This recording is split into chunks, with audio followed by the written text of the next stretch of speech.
Assalamualaikum warahmatullahi wabarakatuh. Selamat pagi dan shalom. Perkenalkan, nama saya Ezra Lewa Kabesi.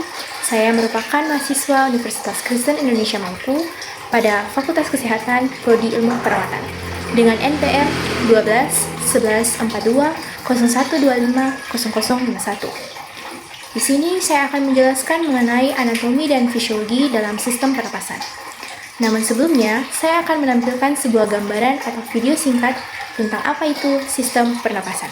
Sistem pernapasan adalah serangkaian proses kompleks di dalam tubuh manusia yang bertanggung jawab atas pertukaran gas penting seperti oksigen atau O2 dan karbon dioksida atau CO2.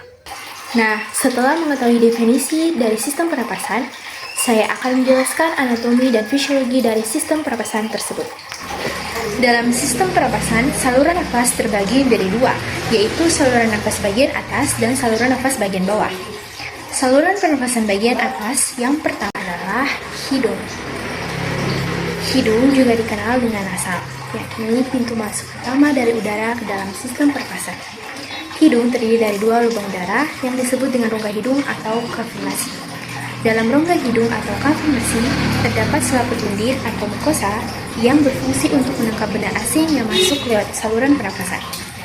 Selain itu, terdapat juga rambut pendek dan tebal yakni silia yang fungsinya menyaring partikel kotoran yang masuk bersama dengan udara. Juga konka yang berfungsi untuk menghangatkan udara yang masuk. Hidung mempunyai fungsi sebagai yang pertama saluran udara pernapasan, yang kedua sebagai penyaring atau filtrasi, penghangat dan pelembab, dan yang ketiga sebagai penerimaan bau, di mana merupakan fungsi epitelium olfaktori pada bagian medial rongga hidung. Selanjutnya, saluran pernapasan bagian atas yang kedua ialah faring. Faring atau tekak merupakan persimpangan antara saluran makanan dan saluran respirasi. Faring berbentuk tabung atau pipa berotot atau tuba muskular yang letaknya di belakang rongga hidung dan oral dan di depan vertebra cervicalis. Faring terbagi menjadi tiga, yakni yang pertama nasofaring yang merupakan bagian paling atas dan terletak di belakang rongga hidung. Yang kedua orofaring yang merupakan bagian tengah dan terletak di belakang rongga mulut. Dan yang ketiga ialah laryngofaring yang merupakan bagian paling bawah dan terletak di belakang laring. Fungsi faring atau tekak adalah yang pertama mengalirkan udara dari hidung dan mulut ke trakea. Yang kedua memastikan pasokan oksigen yang cukup ke paru-paru. Dan yang ketiga membantu resonansi suara. Selain hidung dan faring, saluran pernapasan bagian atas yang ketiga atau yang terakhir adalah laring. Laring atau tenggorok merupakan saluran udara yang terletak di depan faring sampai ketinggian vertebra cervicalis dan masuk ke dalam trakea di bawahnya.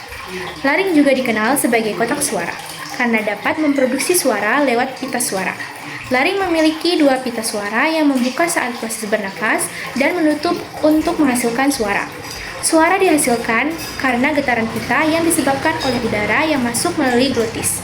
Selain itu, berbagai otot yang terikat pada laring mengendalikan suara dan juga menutup lubang atas laring sewaktu menelan. Fungsi laring yaitu yang pertama mengatur dan menyalurkan udara yang masuk dari faring ke dalam trakea.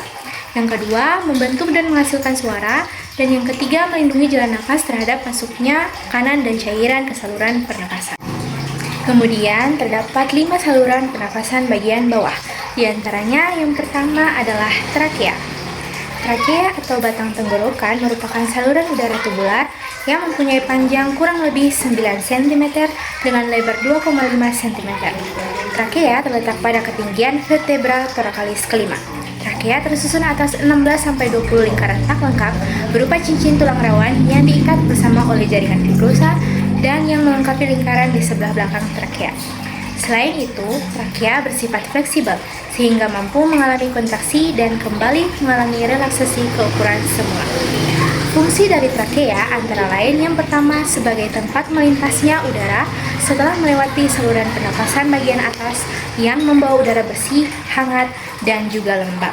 Yang kedua, menghubungkan hidung dan paru-paru. Dan fungsi trakea yang terakhir atau ketiga adalah saat udara masuk, trakea akan menghangatkan dan melembabkan udara sebelum akhirnya memasuki paru-paru. Selanjutnya, saluran pernapasan bagian bawah kedua ialah bronkus. Bronkus merupakan struktur bercabang dari trakea. Bronkus terletak di antara trakea dan juga paru-paru. Bronkus mempunyai struktur serupa dengan trakea dan dilapisi oleh jenis sel yang sama. Bronkus membawa darah masuk dan keluar dari paru-paru. Bronkus dibagi menjadi dua cabang utama, yakni bronkus kanan dan bronkus kiri. Bronkus kanan lebih pendek dan lebih lebar daripada bronkus kiri, sedangkan bronkus kiri lebih panjang dan lebih kecil daripada bronkus kanan. Bronkus kanan mempunyai atau terdiri dari 6 sampai 8 cincin dan mempunyai 3 cabang. Sedangkan bronkus kiri terdiri dari 9 sampai 12 cincin dan mempunyai 2 cabang. Fungsi dari bronkus antara lain yang pertama menyalurkan darah ke paru-paru, yang kedua mencegah infeksi pada paru-paru, dan yang ketiga menjaga paru-paru tetap bersih. Saluran pernapasan bagian bawah ketiga ialah bronkiolus. Nah, bronkiolus merupakan percabangan kecil-kecil dari bronkus. Bronkiolus sendiri terdiri dari saluran yang sangat kecil dan tipis dengan dinding yang halus dan sensitif. Nah, dinding bronkiolus terdiri dari lapisan sel epitel yang tipis yang memungkinkan perpindahan gas yang efisien, di mana oksigen akan diserap ke dalam darah dan karbon dioksida akan dibuang dari tubuh. Bronkiolus dikelompokkan menjadi beberapa jenis, yaitu bronkiolus terminalis dan bronkiolus respiratory. Nah, fungsi dari bronkiolus sendiri antara lain yang pertama membantu distribusi udara dari paru-paru, yang kedua melindungi paru-paru, dan yang ketiga mengatur aliran udara yang ada di paru-paru. Saluran pernapasan bagian bawah keempat ialah paru-paru. Paru-paru terbagi menjadi dua dan merupakan alat pernapasan utama. Selain itu, paru-paru mengisi rongga dada. Nah, rongga dada dan perut dibatasi oleh suatu sekat yang disebut dengan diafragma. Paru-paru terletak di sebelah kanan dan kiri, dan di tengah-tengah dipisahkan oleh jantung serta pembuluh darah. Paru-paru berbentuk kerucut dengan puncak di atas dan muncul sedikit lebih tinggi daripada kartipula di dalam dasar leher. Paru-paru dibagi menjadi beberapa belahan atau lobus oleh visura. Paru-paru kanan mempunyai 3 lobus dan paru-paru kiri mempunyai 2 lobus. Setiap lobus terdiri atas lobula, yaitu sebuah pipa bronkial kecil. Pipa bronkial kecil tersebut akan masuk ke dalam setiap lobula dan membuat semakin bercabang, semakin tipis, dan berakhir menjadi kantung-kantung kecil yang merupakan kantung-kantung udara di paru-paru. Jaringan di paru-paru elastis, berpori, dan seperti spons.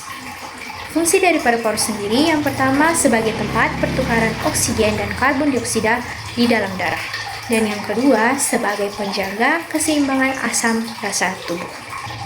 Saluran pernapasan bagian bawah kelima dan terakhir ialah alveolus atau alveoli.